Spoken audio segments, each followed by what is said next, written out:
Welcome back to our next part of our Pokemon FireRed playthrough. I hope you're all excited. This is going to be our part 11. And today we're going to be grabbing the old rod from this fisherman. Yes, I like to fish. Or I said no, I'm the fishing guru. I simply love fishing. I can't bear not to fish. Yes, I do. And then he gives us an old rod. I don't know how much fishing we're going to be doing, but I like just to collect these because, you know, it's what we used to do. And so yeah, today's plan is to get the right side of this area done with all the trainers. And then we're also going to go grab Flash. I don't know if I'll do either one first or last. We'll see. And then after that, we're going to do some grinding. I also went back and got us a Spearow. So we should be able to trade... Oh, this is not Gen 7 and onward. I'm used to like being able to go in my PC from chatting. So okay, my bad. Anyways, we're gonna grab a Farfetch'd or Spearow and get a Farfetch'd from it. So we have all these Pokemon, and yeah, we'll come back for Spearow. But right now, we're just gonna grab ourselves a Farfetch'd.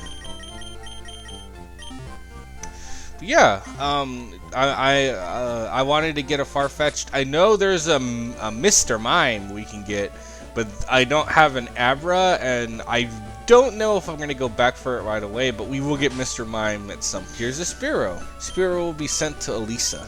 Hopefully I said that right. Bye-bye, Spearow. And then, as we can see, the old Game Boy Advanced brings back memories. I had an SP, which was the flip Game Boy. But when I was younger, I did find a Game Boy Advance in GameStop for sale and bought it, and so I still have it to this day. And it's crazy that it took double A's. Like there was no internal power source. You used batteries to start it up, and then when it ran out of batteries, you toss it and re-put them in. So to me, it always cracks me up. So Chickading, and then Peck and Sand Attack. Yeah, I think we're gonna keep Fearow because I feel like Farfetch doesn't get. Oh yeah, he's got a stick. I'm gonna check what the stick does. I'll continue my rant. Oh, then yeah, give it to Farfetch. Okay. So that is why in future games you want him to hold the stick to get Surfetched. Okay. Makes sense. Now I understand. Yeah, so I might actually use him in Sword and Shield. Because Surfetched I never use, but everyone tells me Surfetched is like a really good Mon. So I'd be down to use him. I probably would do it off screen of getting, I think it's like 3 critical hits in a row. I think so. Correct me if I'm wrong in the comments, because I know a lot about Pokemon, but I do not know everything. So that's one thing. And yeah. But yeah, I'm super excited because I know we're just about to head to the 3rd gym. But I've already have plans on what to use in Soul Silver, because I'm gonna end up... I'm either gonna use that or Heart Gold. Haven't 100% decided. I gotta look at what the exclusives are, because I'm super stoked to play those games. My favorite gen is Gen 3, but I do like Gen 2. Okay, and let's catch ourselves a Diglett. Oh well, unless, you know, Eradicate just crits it. Good job, buddy. If this was a Nuzlocke, I would be very peeved, because that means I don't get a Diglett. The only thing you can get in Diglett Cave is a Diglett, and I feel like it's a good way to get a ground type, because... Thank you. I feel like it's a good way to get a ground type in a Nuzlocke because... Excuse me? Because, Geodude's kind of like... It's hard to get a Geodude in Mount Moon. Because as you're running around, you're guaranteed your starter, you're guaranteed a Rattata or a Pidgey. And you're guaranteed a Caterpie or a Weedle. So you're guaranteed those, like you can get those for sure, you know? But you're not guaranteed to get like a Geodude in Mount Moon because there's so many more Amons, you know? You could get a Zubat, you could get a Clefairy, you could get Paris. I don't remember the other one that we've seen. And I love Runaway for that reason. I just keep running away without having an issue. And so, coming down here, as long as you don't kill it, it's an easy Diglett. And then if you're freaking lucky, because I've had friends who'd run in here and the first encounter they get is Dugtrio, which is like a level 29. Not only are you like set, but you have like a Mon that you can really use. Just, unless you have a level cap.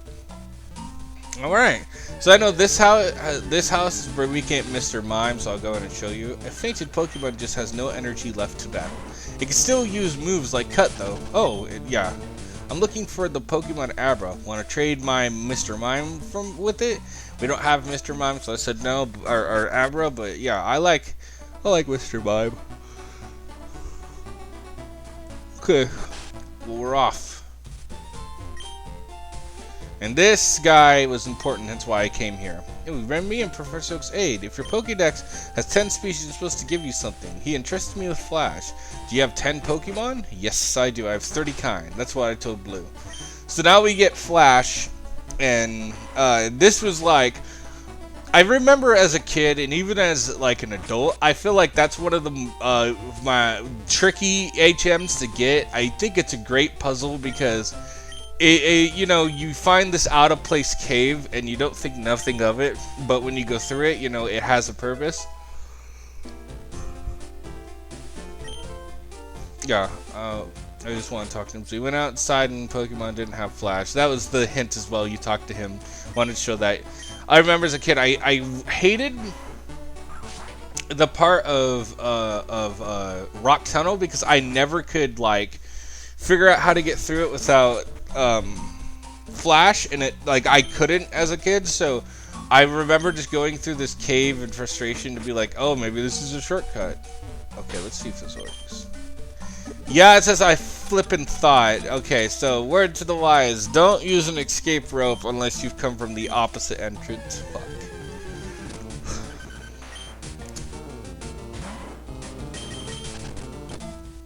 But yeah.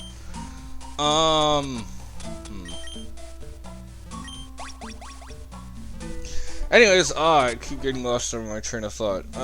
Anyways, so I finally came through here, talked to that guy, and I was like, what? And then I saw the bush, and I went down, and I talked to the old guy, and he's like, here you go. And I'm like, what is here? Compared to Emerald, where it was like, hey, welcome to this cave. If you're looking for so-and-so, he's in this cave. You're gonna need this. However, you can't use it unless you beat Brawly. See, that to me was better. Because it's like, okay, I get it. Oh, I need to go beat the gym leader. Let's go do that before I go see Steven. And I never played the original Johto, so I don't know where Flash was. When we play Soul Silver or Heart Gold, I will find that out, but not quite sure. Now let's get to battling. Let's go, but don't cheat. Friendo, I don't need to cheat against you. I feel like we can win quite easily against you, youngster Eddie, which reminds me of Ed, and Eddie. But I'm super stoked to play Johto, and yes, I probably some of you are probably like, whoa, this is set in Gen 3. The one you're about to play set in Gen 4. Yeah, I get that, and I wanted to do it that way because, well, I don't mind blue or crystal, or yellow or crystal, because I would have played yellow. I don't know if you guys would have liked seeing, like, win, lose, or draw. Probably win.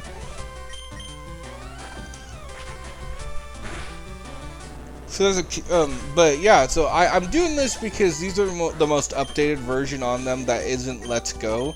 Which I'll play Let's Go, but it's different than this, so I want to show the comparison. Like, that's kind of why if you hear me say I'm going to play, like, oh, I'm going to play Emerald, but I'm also going to play Alpha Sapphire. The reason I'm doing that is I kind of, with what we're playing, I want to show you guys, I'm sure you all know, but just in case you don't and you've never played them, I want to show you guys the progression of the games. And I might go back and play blue, yellow, and crystal to show you what they looked like before. Heck, I might go back and play red and gold or silver and blue. But I like showing the progression. And fun fact, I didn't realize until this playthrough that said Gambler. Oops.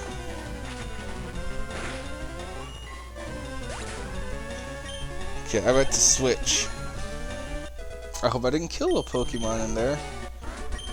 Thank you. Oh. But yeah. I switch. Watch out for what live wire. Why would live wires be out here? What the heck's wrong with this guy? But as such, I just I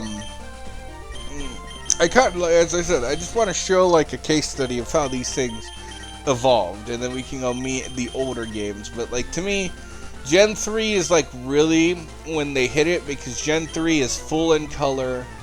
The music is still 8-bit, but I don't know about you, I don't mind 8-bit music. And honestly, to me, it just like, it sets up something big with like the fact that you can now trade across 3 regions, right? Okay, so now Magneton, I think we can beat it. You know, you can trade across 3 regions, and I think that's awesome, because this is kind of, when I was a kid, this is when I went, oh my god, I can trade to this one a Torchic and then have a Torchic here, or oh, I can trade a Cyndaquil to here, and then you know you get that accomplishment of like, okay, I have to play through Fire Red or Green Leaf. Because if I complete it, I raise my Pokemon carefully. They should be ready right now. But if I complete the game, right? If I do that, not only do I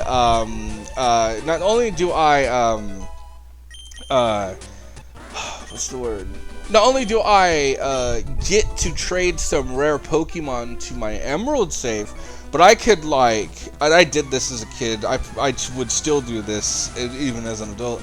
I would trade, I'd pick Torchic, I'd go to the nearest place, and after catching a Wurmple, and then I'd catch multiple Wurmples, and then I would trade with myself, and I'd get Charmander, because I'd have Charizard. My cousin, the V-Gamer X, always picks the grass type, so I'd get Bulbasaur, and my cousin Mason always picks the water types, and I get Squirtle.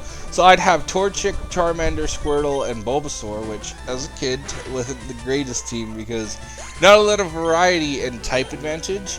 And then, you know, I would just trade Pokemon that I really enjoyed. So like, what's fun Pokemon I traded?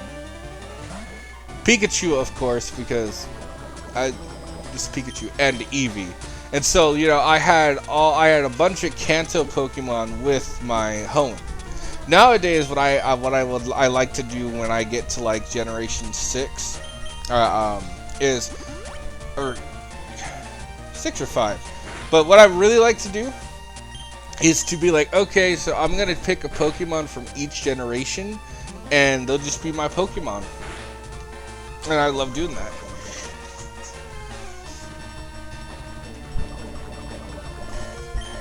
Let me know in the comments if you also do that. And I don't want to fight that guy because you can see by the screen where Charmander's hurt.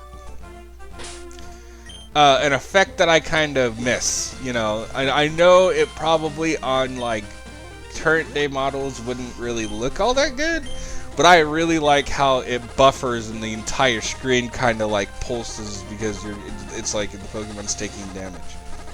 So that is cool, but yeah, and so let me know if anyone else does this, but I tend to like just be like, okay, so here's one from Gen 1, 2, 3, 4, 5, and then my starter from 6. And I won't, I just became a trainer, but I think I can win. And I tend to not use starters. Like, if there's a starter I really want to use, like, example, when we play X and Y, as you know, I'll pick Fennekin. And I really like Fennekin because the fire and psychic typing, I think, wasn't done until that game. Don't know if I'm right, but I believe it wasn't done. So I thought it was really cool typing because, you know, fire and psychic makes sense. I mean, there's pyrokinetics, right? Pyrokinesis, which is the ability to use fire, but you can't create it. You have to take it from an existing source, right? So that's cool. And then, example, I'd be like, okay, so if I want a starter, I shouldn't pick a Kanto starter. Why is that? Well, I get to choose a Kanto starter from Sycamore. Spoiler alert if you've ever played X and Y. And it's like, okay, so, boom. I like Charmander, so even though I'm going to have 2 fire types, I have a flying type and a fire type, which is not the, or a flying type and a psychic type. What now? Leave. Okay. Competition. I can't get enough. Competition. I feel healthy competition is good. But yeah, and so I'll choose those 2. And so there's my Gen 1 and Gen 6, right? And then I might go, okay, from Gen 2, what do I like? Or okay, I'm a big fan of Heracross, so transfer him over. What about Gen 3? Well, we need a dragon type, right? Why not Bagon or Trapinch? Boom. Or even Swablu. I might want to do Altaria, because in that game I believe Altaria would technically translate to Fairy. Oh no, it's still Dragon and Flying. It's the Mega Evolution of Fairy, and I probably can't trade some of these I'm talking about, but this is like just once. And then Gen 4, probably Float Cell. And then Gen 5 is tough because it's my second favorite generation. And I honestly like every Mon in Gen 5 save Muna. And that's just because when we get to Pokemon Conquest, Muna and Musha only have the ability. So Muna has Hypnosis, and then its evolved form has Dream Eater. So it's like, in that game, it's very useless. But I feel like in X and Y, or just Black and White, it could actually be quite powerful. But, just for example, let's say I want a Steel type because Fairy is freaking broken, I'll get Clank, because Clank is freaking awesome. Careful, I'm laying down some cables. Why? Okay. Why in the middle of a path, in a used area, are you laying down cables? Makes no sense, amigo. Oh. I don't remember if Dark type soup is normal effective. No, it's not very effective. What about water type? Oh, well. And again, I could just toss Makey in. And that's pretty much what I'm doing. Because water type is normal effective to electric type in this game. And Steel type is not very effective, so it would not have been good. So yeah, switch out Gyarados was the best play here. That was electric. Oh my god. Yes, it was. I wasn't even using electric type, but I guess. Okay, another Gambler. I have never won before. Oh, that is sad. And this streak is going to continue because I don't know if he means in gambling or in battles, but either way, you brought a fire type to a water type fight. So, we pretty much win. Even though you growled, because whether this lowers our attack, we still should beat you. Yep, Oko. One hit KO. We have the type. We're 4 levels above. Now 5. We have the type advantage. We have stab. So, Oko is guaranteed on both of these. And, so, question for you guys in the comments. Who is like, out of Vulpix and Growlithe, who do you prefer? I prefer Vulpix because I really like the Japanese legend of, I saw this coming, yeah, so he was meant both. The Japanese legend of the Kitsune, especially the Kitsune Kimiho, I hope I'm saying the name right, or I'm getting the right name, made like, it helped Japanese politics come into play because it would disguise the beautiful women misclick, and it influenced the Japanese to make a certain type of government. So I really like stories like that, because if you don't know, I'm Native American, and one of our stories is like the Thunderbird, which is a gigantic bird or a shapeshifter, or depending on which Native American culture you look at, it's a lot of things. Is it flaps its wings and it creates thunderstorms, and it's an embodiment of power, and it's supposed to ward off others from trying anything despicable in nature, because its power is not meant to be destructive or fear-inspiring, but as like a, hey, remember, just because you think you can do something, it's better to think about the action, and if the action is either the optimal thing to do, or is the action the right thing to do.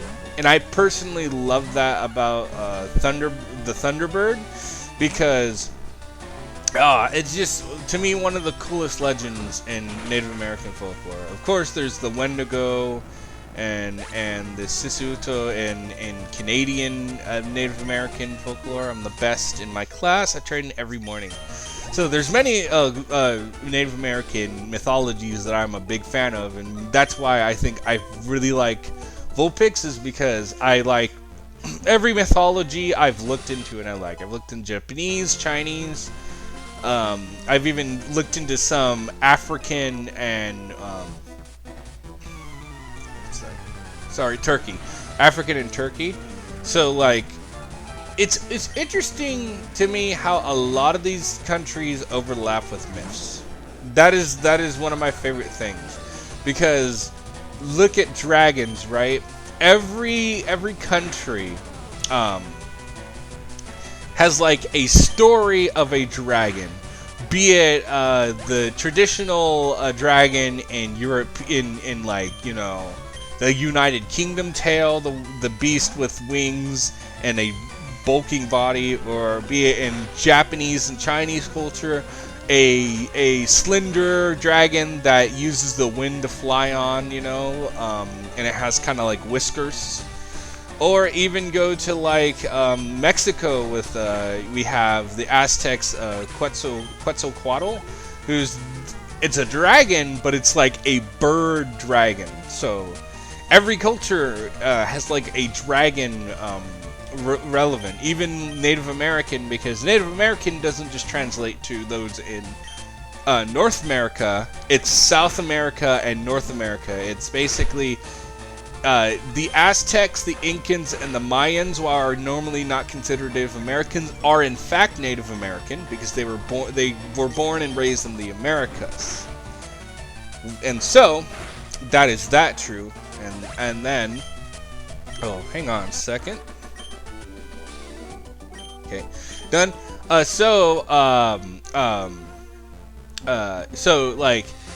lot of with me, when I think of Native American culture, I don't just anymore, because I took a class on it, I don't just anymore think of, example, I'm Cherokee. I just don't go, okay, Cherokees are the only Native Americans, right? Oh, I was just leering all the time there. My bad. So I don't just think that about Cherokee or the Blackfoot or the Mono or the Dene. And if you don't know what the Dene is, that's the Apache or the Navajo. Those guys are typically what you think of Native American as, but as I said, those in Mexico also count. And so I'm a big fan of mythology. It started with Greek mythology, and it translated to pretty much all mythology. And so that's one of the things I love about Pokemon, because the type of dragon, it's okay.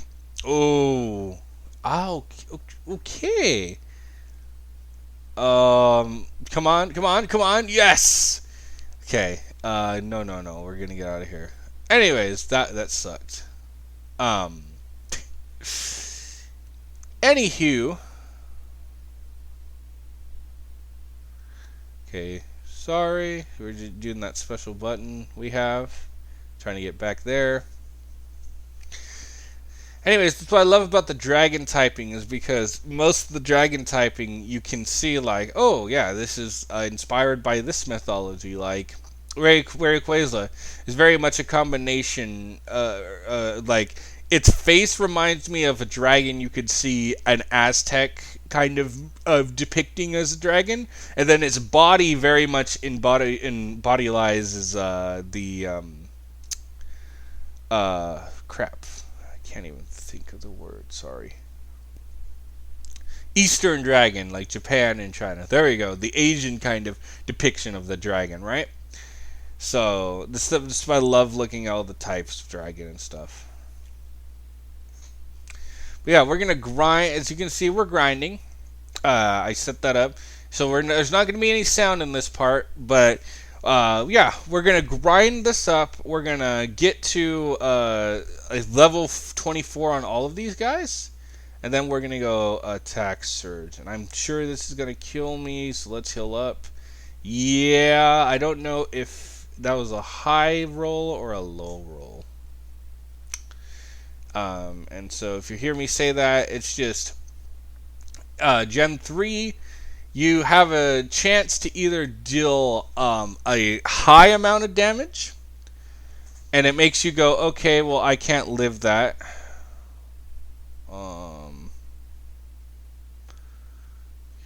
So what I'm doing here is just setting up my team because Geodude's gonna be our lead. If you can tell, we're gonna be going. I was hoping. See, I think with Geodude, we're just gonna go to the gym because he'll be best leveled up there. So we're gonna head to the gym and get in there. So, oh, you know what? No, let's see over here. So yeah, I was thinking about the gym, but at the same time, I did remember that we can go over here, and it gives us a chance to catch Drowsy. Yes, on the last ball too. Thank you.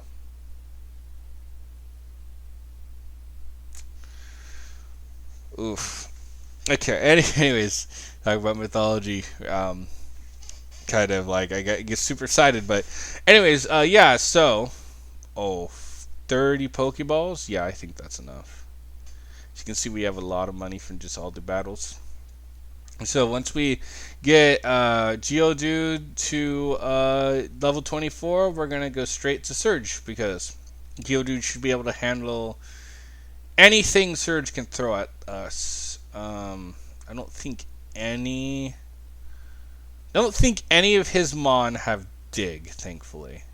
So we should be good on that front.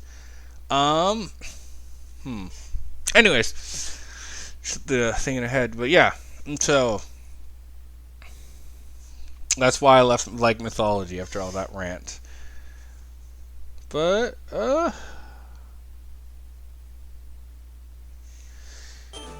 Okay, so let's head to Surge. So I'm going to cut this tree down.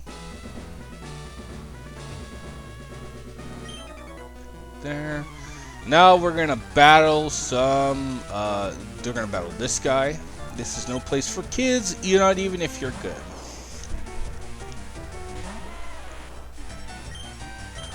Sailor Dwayne Pikachu.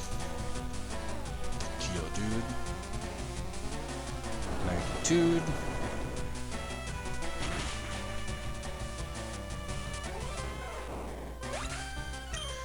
And boom. Now, if we get a low magnitude, like 2 or 3, it's going to probably not do as much damage, but I'm hoping we can just get high magnitudes during the entire battle of Surge, and that's kind of why I chose to do Geodude above Diglett, because Dig is good, but I'm afraid like it's Diglett's going to get hit by an attack like a normal type attack, and it's going to be a great amount of damage. Where Geodude can get hit, and as you see, he's going to take a speck of damage. So, that's okay. I'm going to talk to this dude. I'm a lightweight, but I'm good. That's why I've joined the gym. Okay. But you're an engineer. Why would you be? I don't know if he's talking about... So, what do you guys think? Is he talking about being a lightweight in wrestling? A lightweight in Pokemon, because Pokemon has like classifications. I've never heard that, or I've never paid attention to this talk. Is he a lightweight and the other thing, which is drinking? I don't quite know. But let me know down in the comments what you think. I personally feel like he's saying he's a lightweight in battle, which doesn't make sense to me. Don't really know why there'd be a lightweight in Pokemon, but you know. Come on, one shot. Yes. And if you're sitting here and you're new and you're like, why is he like just destroying all these Pokemon who have Sturdy? You know, they should have one speck of HP. Well, Sturdy doesn't act the way it does until Gen 5. It only protects you. When I was in, he was a hard. Oh, so he said when I was in the military, I worked under Surge. He was a hard. So basically, he was a taskmaster. It's another thing to say it. I'm not going to say that word because I do not want to get demonetized. So, trying. Cursing is very normal to me. Trying not to do that.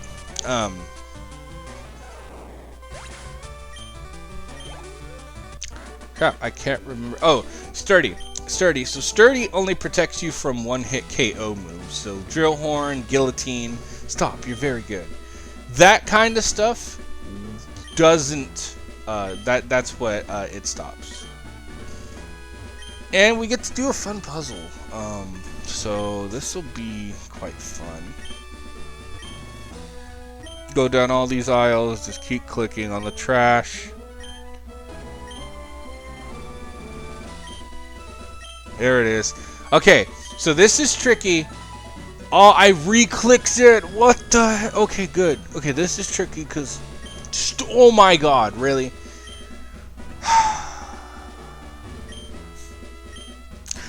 I'm so annoyed with myself. Please find the first lock. This one's tricky because when you find the first lock, there's no telling that it's going to be above or to the right or to the left of you, so it's going to take me a few tries. Okay, there's the switch. Disabled. Son of a gun. I wonder if there's like anyone worked out a way to like work around this.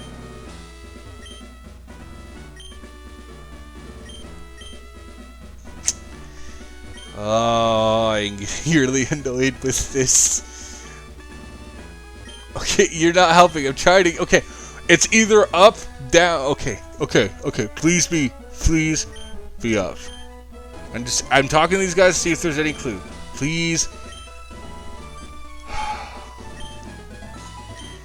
Son of a... Oh, okay. I did not mean... Why do I keep double-clicking? Oh... Oh, this is getting frustrating. I'm so sorry for those of you watching. It's probably like, just like, come on already. But as you can tell, I feel the same. Okay, which one? There's so many possibilities. Son of a... Oh. Son of a gun. Okay. Where's the switch? Stop toying with me, game. Just give me the flippin' switch. Yeah, you know, this is probably super boring.